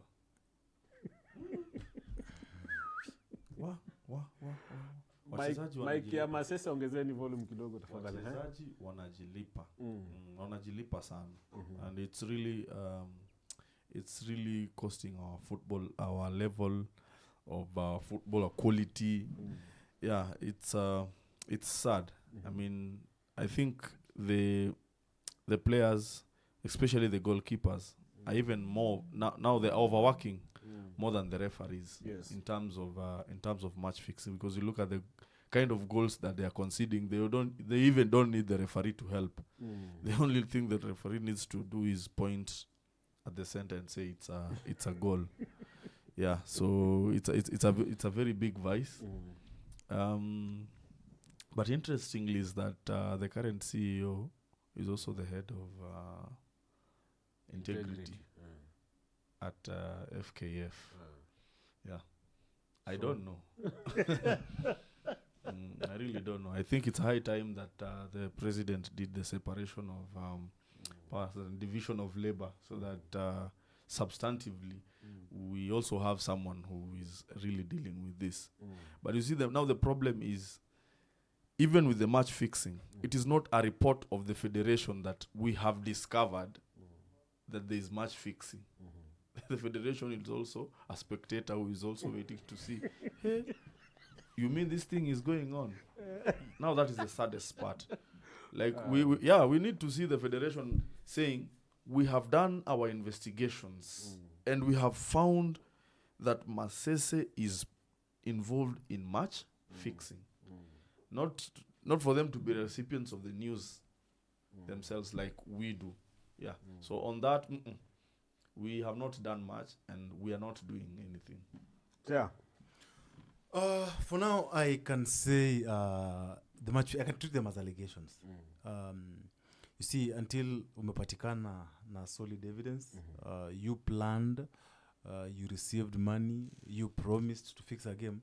I can treat them as allegations. But now, we cannot really bury our heads in the sand because the coaches are coming out and saying this thing is here with us.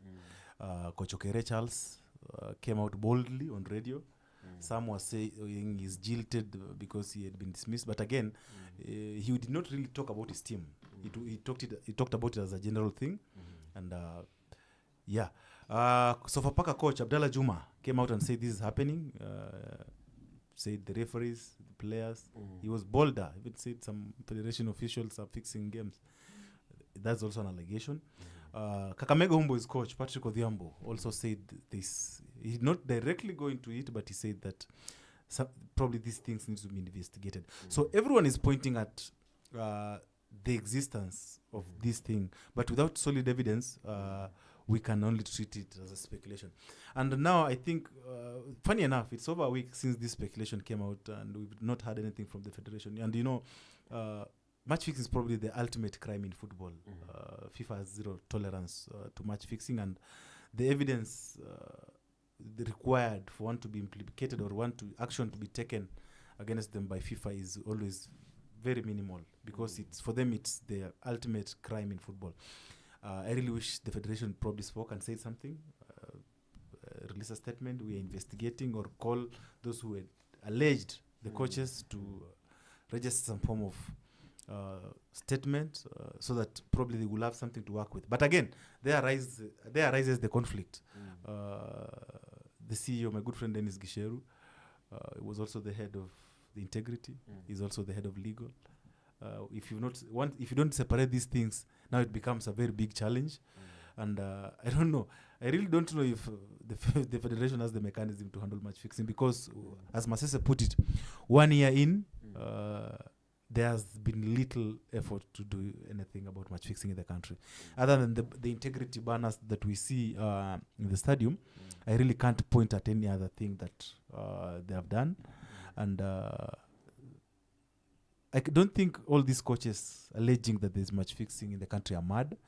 Probably there could be some truth in whatever they are saying, and maybe it's time the federation stepped up its efforts to curb this thing, because, as you put it, Masese put it, we are witnessing some. We know men are to error. Defenders can make mistakes. Goalkeepers can make mistakes. But when this keeps repeating itself week in, week out, maybe it's time maybe it's time to investigate, to step in and try to find out if there's something more sinister into these errors that we are seeing every day. So, yeah, it's now everything. The ball is in the federation's court, and let's see what they'll do, if at all they'll do anything. Okay. So far, in terms of scorecard, FKF is below what we expected. When Hussein rose to the helm, we expected him to right the wrongs committed by the last regimes. We are not well at the moment. We'll as well judge the federation based on the performance of our men, women, and the youth national team. Hiyo inasemekana kwamba siku hizi timu zetu zinapigwa kupigwa. Kuna tenda ya mabao. Hussein talked about investing in children support academies and also come up with a league format, pale grassroots. Ulisikia hiyo? Nilisikia. Mr. Producer, kindly give us the soundbite from Hussein talking about the children academies. On the last pillar, which is the future, I know every Kenyan wants us to play at the World Cup. Everybody wants to see Kenya at the World Cup at the 2030, if not the next one. But the journey starts by investing in our children today. not tomorrow. We must be deliberate in supporting academies that run junior leagues and programs across the country. At the tertiary level, an introduction of a league-based format can be the key to unlocking potential of unseen players.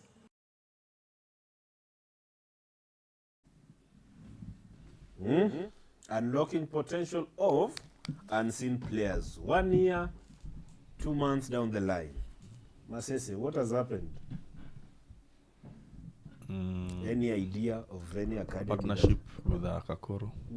Yeah. Ile Homa Bay? Ile Homa Bay. Okay. Yes. That's a step, one step in the right direction. Yes. That's just one area.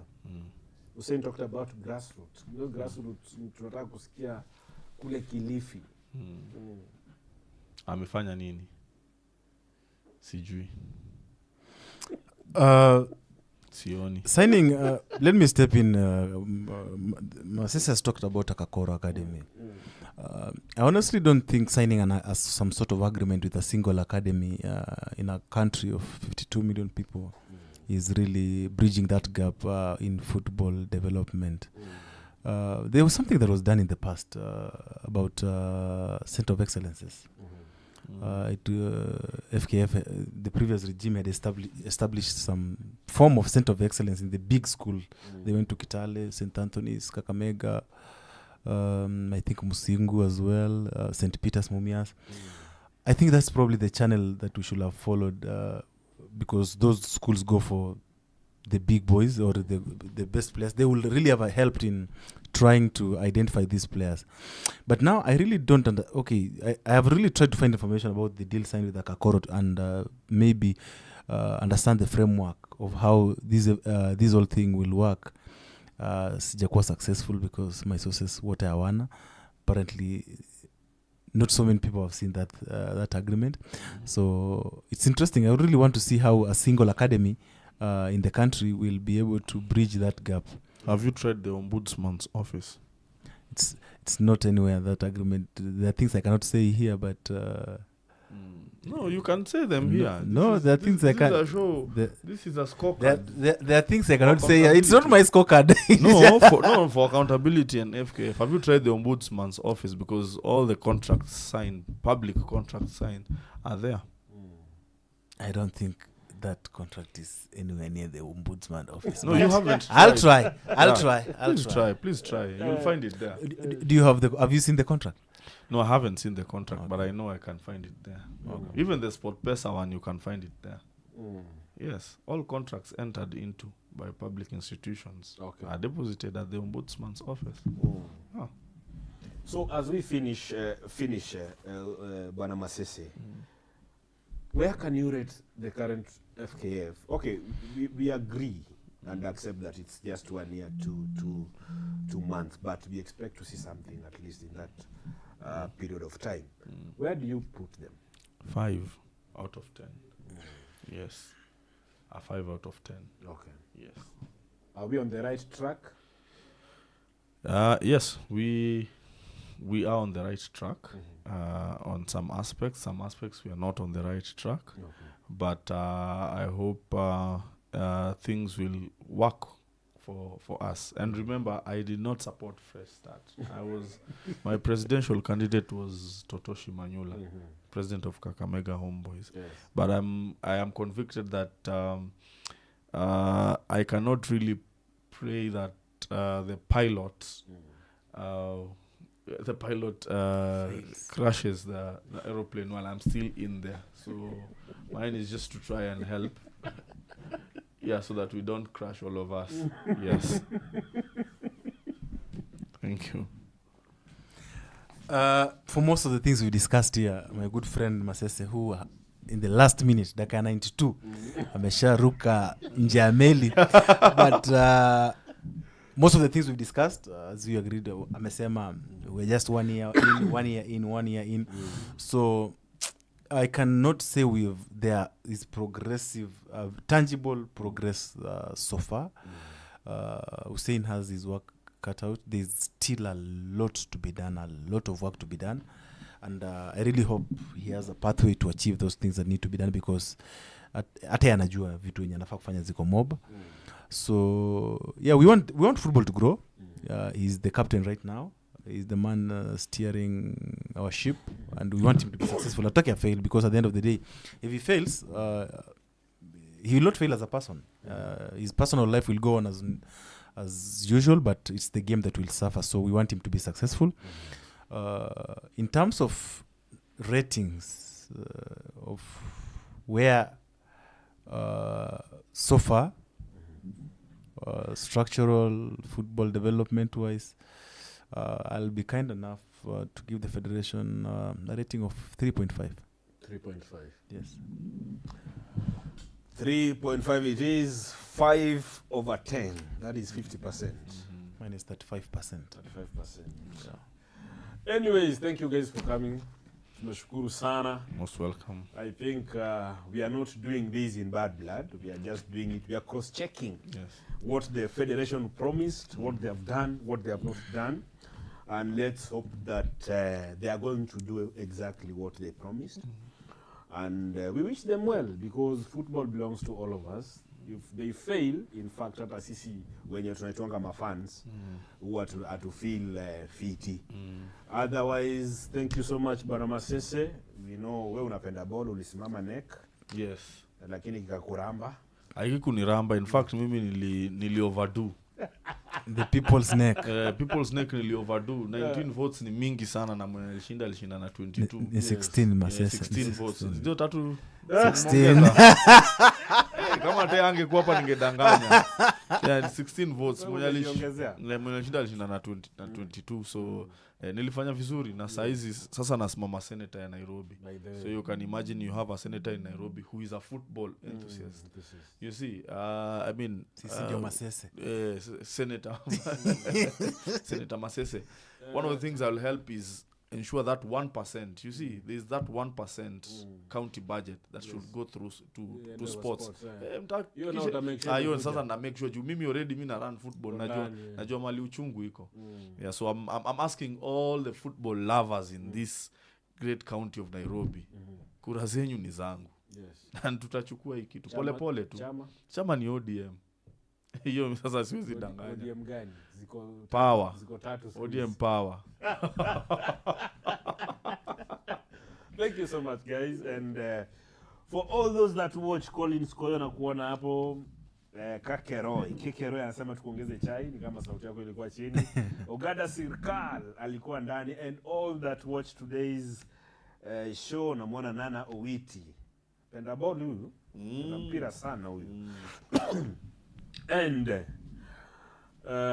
wale watu ambao mmecomment, all the callers, thank you so much. This will be happening. We have good news. This will be happening each and every Tuesday from 8 p.m. And the good thing is, our resident panelist will be always Kevin Tea. Amekubali kazi. Good job man. Napewa kazi on air bana. Mimi unajua siwezi kuwa resident, manake unaelewa. Wanasiasa hapa nini pale press conference. So each and every Tuesday tutakuwa hapa kuongelea tu mambo ya football, hatuna ubaya na mtu. Tutakuwa tunazungumzia yanayojiri, yanayokuja. God Isaac pia nimemuona pale. So always keep it locked each and every Tuesday. Tukiwa pale Kelele Digital Facebook, YouTube Kelele Digital, alafu Buzz Sports YouTube, na vile Buzz Sports on Facebook. Kama hauja follow hizo pages, tafadhali follow all our pages, alafu mambo itakuwa inaenda mzuri. Don't forget, tomorrow Shabana FC will be playing against Mathare United. The result is obvious. Hawa lazima tupige. Piga ua. Tore bobe. Hawa lazima tupige. Lazima. Alvin Wesonga anauliza amtaki salamu. Tusalimie. Tumesalimika Alvin. Salamu zimefika. Kenya Police Bullets FC wamesema good show. Wamesema good show. Sema good show ndio. Watu wangu hao. Sema good show. Hiyo sasa kwa madem, hiyo ndio timu yangu. Ndio timu yako? Kwa madem. Pale kwa kamera tulikuwa na dem moja mrembo anaitwa Gracie. Umemwona? Unaona Gracie? Gracie tumemwona. Umeona? Alafu pia tuko na Victor kwa kule kwa control maneno. Alafu tuko na producer mwenyewe anaitwa George, kazi yake safi kabisa. Alafu sasa mkurugenzi mkuu one and only John, hiyo sasa ndio behind the scenes pale, anajaribu kumake sure kwamba vitu zinaenda vizuri. Kumbuka pia ukiwa pale nyumbani uko na event, unataka video shooting, photography, kama uko na harusi, kama wewe mheshimiwa, kazi itabidi umenipea ya mapicha. Ukienda events, video tunachukua pale, zingine za crowd yenye si organic. So kazi unipatie kwa sababu unaona mitambo iko. So wewe ukiwa pale nyumbani uko na birthday, uko na any other uko na any event na unataka hata live streaming, unataka outdoor, mazee, namba iko hapo kwa screen, piga halafu mambo itakuwa sawa. See you next week on Tuesday starting 8 p.m.